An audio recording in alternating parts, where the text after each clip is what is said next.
talking about technical topics like cryptocurrencies, artificial intelligence, and today I'm talking about a different interesting topic. I created a simulation of programmable matter, testing algorithms, communication protocols and applications. And yes, today I want to talk about it. I'm not a native speaker, so my English is not the very best, but I hope you can understand the basic principles of the software, and maybe you are curious what you can do with this technology. Maybe in a few decades this is part of the daily world, but today it's just science fiction. But you can already imagine a virtual robot. They are only able to run on each other, to move, to connect, and make a small spin, 90 degrees in right or left direction, or communication with its direct neighbors. So you have a master bot, and the bot has no knowledge about the start cluster, and yes, he has in the first time to scan all things. I will start as first here in this demonstration ClusterSim. This is a virtual simulation of this SP-Cellbots. Here in this example only 25 basic cellbots, and this is the master bot. And here is the bot controller. The bot controller also has its own front end. Yes, it's all connected with WebSocket. And the first step is that the master bot must scan this cluster. It's not wireless, so he has to ask each bot for its neighbors, and with a recursion it has to scan all things, and now it's already scanned. And you have also here morph algorithms. Here is only one very simple morphing algorithms: brief first search, wavefront. It basically means that the morph algorithm try to find the shortest ways and movements collision free. And I can now click on start morph. Here it's very fast, and you see here in the ClusterSim web GUI the bots are already moving. The bot controller only recognized if a bot has reached his final position, and this is a small arch figure. You also can morph it back to its platform basic structure, and then after this you can start another morph application. Yes, and this is a basic principle. You also have the ability to use Blender logging. There are some tools, Python scripts you can enter in Blender, either for replay or for photorealistic animations of this morphing processes. And you also can design with Blender some own figures. You can put them, it's a simple JSON file in a special directory of the bot controller, and then it will appear here in this select list of other structures. Yes, this is a basic idea. Down below a link to the GitHub repository. There you will find a more detailed explanation. SP-Cellbot simulator for programmable matter. So you can contact me, it's MIT license. You can fork, you can make your own addings. This is a picture of an AI generated fictional bot. Yes, for example, for building bridges or furnitures or other very great structures. Yes, we'll find everything about here about the installation. You will find the opcodes. I already told that the bots have a very limited kind of op cooperation instruction codes, and the principal idea is you have an address. The address is depending from the position here in the cluster. The bot has no ability, has no world knowledge, only the knowledge about its direct neighbors. And yes, for example, this bot here, the blue one, has an address, and its address front, F, and when it's moved or some direction is different, it's also a different address. And of course, every bot has multiple possible addresses, not only one. There is an info command. Tell me where you are, what your neighbors are, and where you get this this information from which communication slot.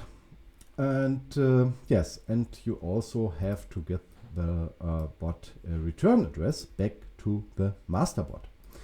So if you address this red one, it has to find a communication route address back through this bots to the master bot. So you need an unbroken connection path from each bot to the master bot in the current configuration. Yes, rcheck is rinfo is the return command. Then you have some move commands for spins, for move back, for climbing, for connect, and you also can grab one bot if one is inactive. You can send one bot to it and grab it and bring it out of the cluster, because yes, it's a problem if the cluster contains inactive or destroyed bots, and the cluster should be able to handle this in a very efficient way. You can also declare custom commands. It per definition starts with an X. And yes, in the next protocol version, the cryptographic protection will be important, so there will be some signatures like RSA or a simple HMAC hashing, that the bot knows the message comes from the master bot and not from an attacking bot. Yes, you can set the color and read the color, and there are some logging tools and files where you can learn what the bot's cluster is doing.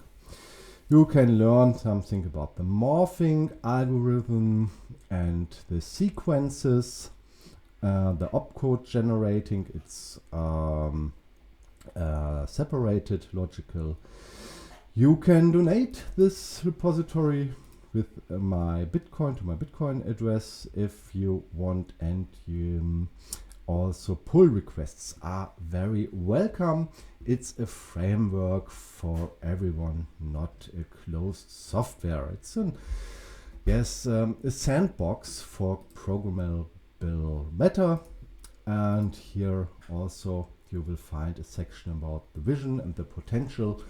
Of course, you can imagine very big cell bots, like for building bridges or repairing gas pipelines or ships or whatever, or in the space for satellites or rockets repair mechanisms.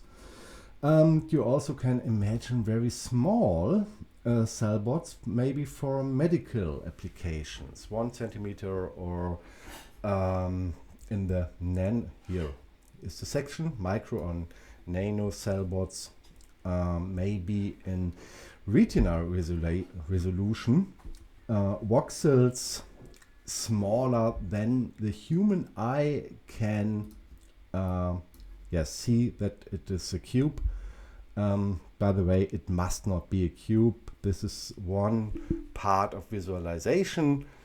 You also can have more than 6 or less than 6 connections to each neighbor. This is not fixed implemented in the protocol. This is only the current configuration because it's very easy to design, or the easiest way to design morphing algorithms on cubes, because this is the simplest geometric form. And you can imagine very small bots, for example, for surgeries. If you have need a surgery, then today you have to destroy a lot of your cells, make cuttings.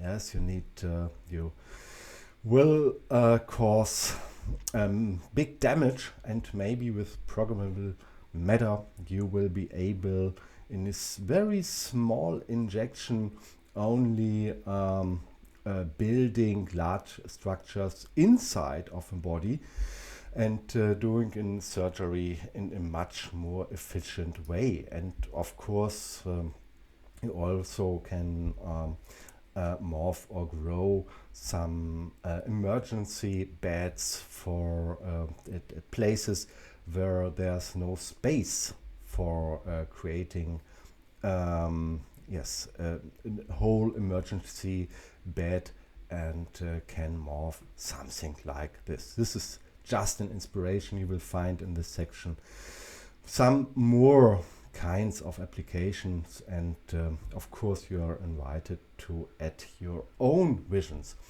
The whole topic is addressed in the sci-fi already, and there are some teams and even hardware implementations of similar systems.